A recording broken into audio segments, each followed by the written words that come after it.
À l'heure où les salariés de la Défense s'engouffrent dans le métro pour se rendre au travail, l'un d'eux prend tout son temps. David Simonian ne procrastine pas. Il est tout simplement incapable d'arriver avant midi à son bureau. David est un salarié atypique. Il est touché par une forme particulière d'autisme, le syndrome d'Asperger. Ce syndrome, dont il existe autant d'expressions que de personnes concernées, procède d'un câblage neuronal différent, qui entraîne une perception différente de l'environnement. La première urgence, c'est terminer le petit déjeuner et commencer à me télétransporter jusqu'à la salle de bain. Le but du jeu est de passer moins de 40 minutes si on y parvient, ce qui n'est pas gagné. Tout dépend de la taille du ballon d'eau chaude. La douche s'arrête quand il n'y a plus d'eau chaude. David a une passion pour les montres de luxe, un domaine qu'il connaît dans ses moindres détails. Je suis fasciné qu'on puisse concentrer autant de pièces mécaniques dans un emplacement si petit. Donc dans l'ordre d'acquisition... Choisir le chronomètre suisse qui ornera son poignet ce jour-là fait partie du rituel incontournable du matin. Ça donne la possibilité de choisir en fonction des chaussures, de la couleur du pull ou de la chemise, un certain nombre de possibilités de bracelets. Un rituel qui décale d'autant son arrivée au bureau. Toute cette accumulation de montres ne me font pas arriver plus à l'heure que ceux qui n'en ont pas.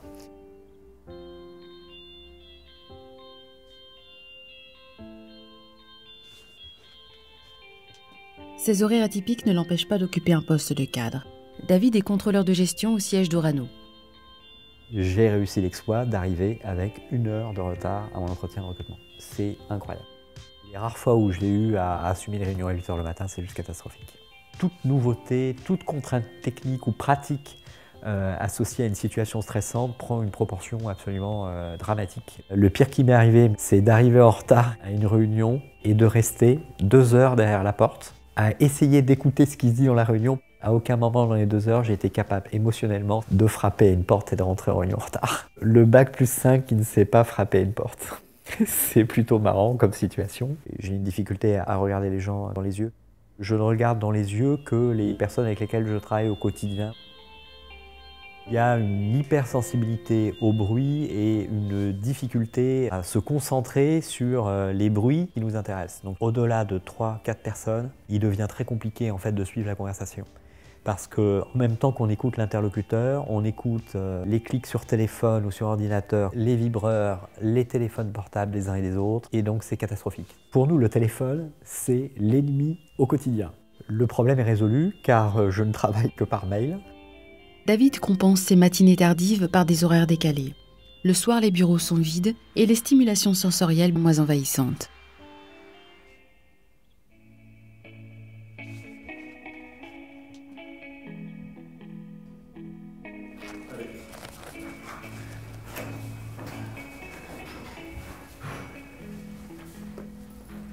Non, on peut y aller, je mettrai ailleurs.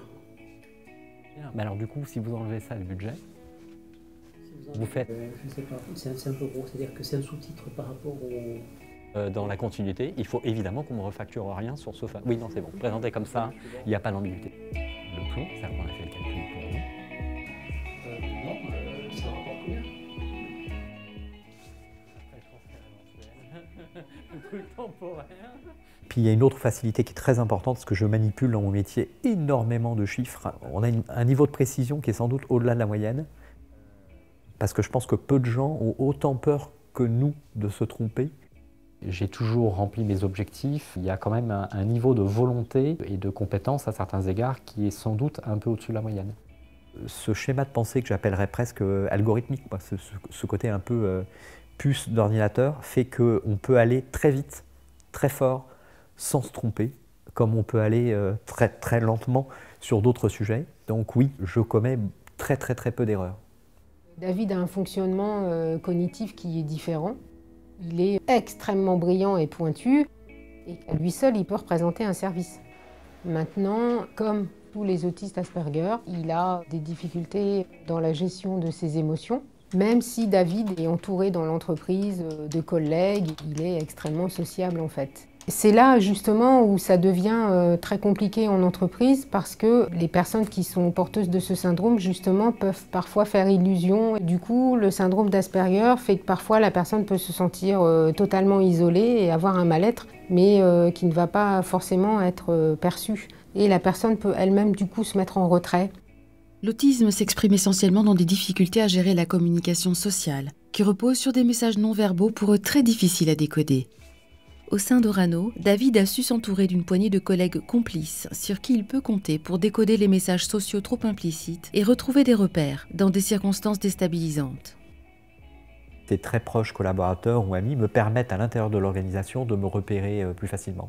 L'absence de sens social suscite des relations atypiques entre collègues de travail, surtout lorsqu'il faut gérer une équipe. C'est sûr que le management ne fait pas partie de mes atouts. Je suis positionné plutôt comme expert si je veux progresser. Mon collaborateur n'est jamais jugé comme mon inférieur dans l'organisation. C'est quelque chose qui n'existe pas chez moi.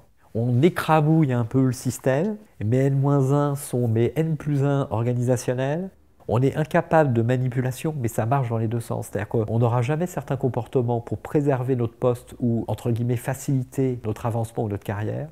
On ne peut pas dire qu'il y avait vraiment, on va dire, un palier hiérarchique tel qu'on peut l'entendre dans une société, on va dire, classique. C'est très agréable parce que ça laisse une grande ouverture d'action. Comme il reste très à l'écoute, donc on peut vraiment travailler ensemble pour, quand on a besoin de mettre à plat des sujets. J'aurais tendance à me servir un peu du fonctionnement, on va dire, d'un chat, très attentif.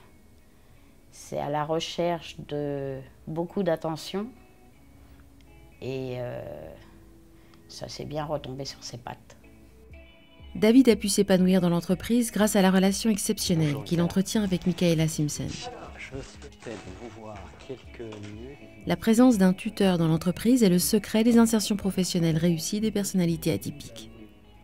Je lui ai très vite accordé toute ma confiance parce que David, il est d'une honnêteté intellectuelle irréprochable, qu'il a une pensée analytique remarquable et puis surtout une logique, une mémoire extraordinaire. Elle s'est comportée depuis les débuts un petit peu comme mon mentor. David va toujours dire ce qu'il pense, sans filtre, quel que soit le niveau de son interlocuteur, que les propos qu'il ait à dire soient agréables à entendre ou pas. Je sais que je peux compter sur lui en toutes circonstances et surtout dans les moments les plus importants pour la direction, comme sont les présentations budgétaires ou les plans d'action stratégiques. J'ai toujours senti sa capacité à intervenir en cas de difficulté. Elle fait en sorte que ces réunions aient lieu l'après-midi.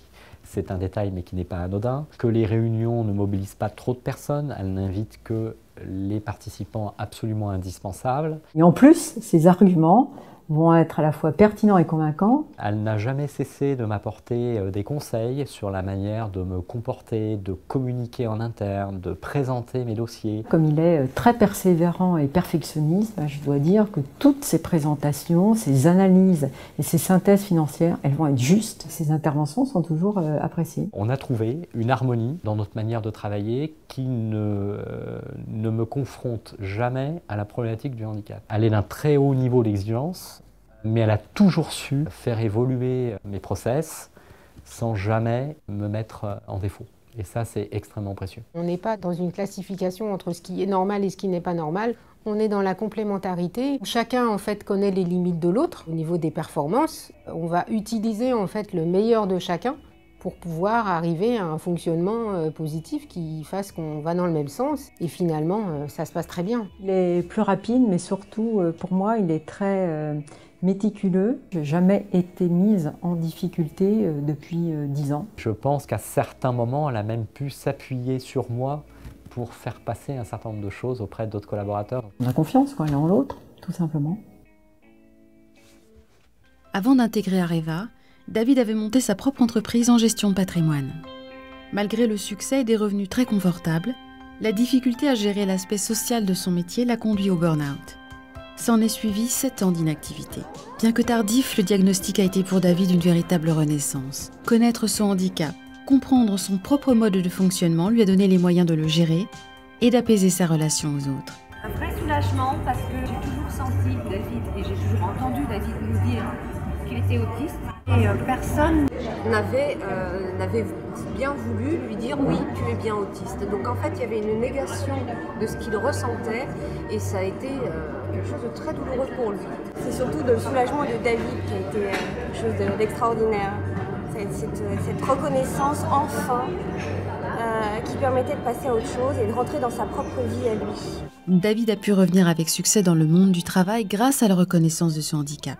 Et c'est en connaissance de cause qu'il a été recruté chez Areva. Parce qu'elle a su s'adapter avec souplesse aux particularités de David, l'entreprise a rendu son handicap imperceptible et pu bénéficier en retour de ses compétences hors du commun. Un échange gagnant-gagnant. David est une pièce essentielle à la direction. Et ça, c'est une véritable victoire sur lui-même, mais aussi pour nous tous finalement. On s'est tous enrichis les uns des autres.